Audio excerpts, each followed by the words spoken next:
And welcome to this Romeo and Juliet webinar for years 10 and 11. In this webinar, we're looking at Juliet in Act 5. We're going to look at key quotations and discuss her character, link to key themes, and also use subject terminology to analyse the quotations. The first quotation is in Act 5, scene 3. Juliet's taken the potion in order to fake her own death. It's that element of pretense and secrecy so that she can be released from her duty of marrying Paris and escape to Mantua, where her husband has been banished. She wakes saying this, "O comfortable friar, where is my lord?"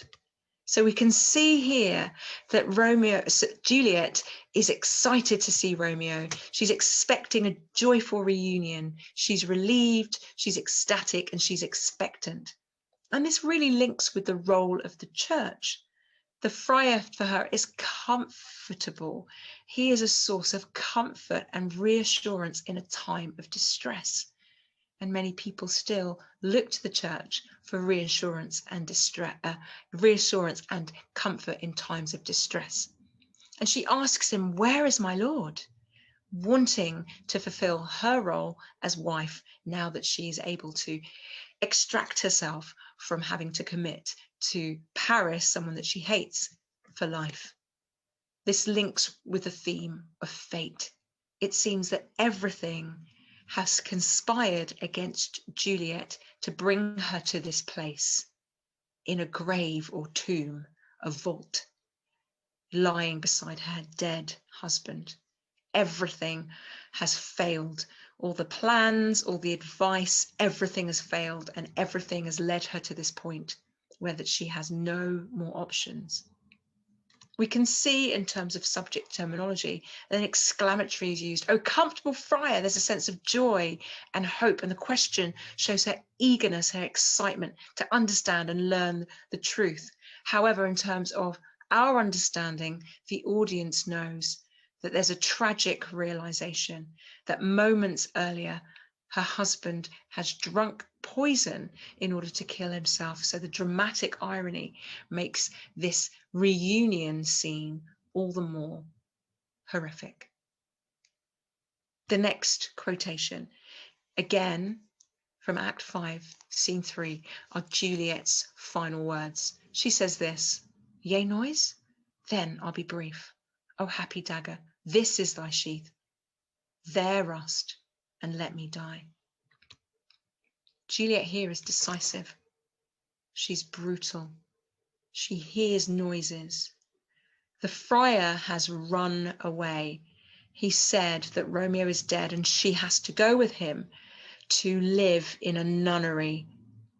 She refuses to do this. She refuses to follow him. She hears noise. She doesn't know who it is.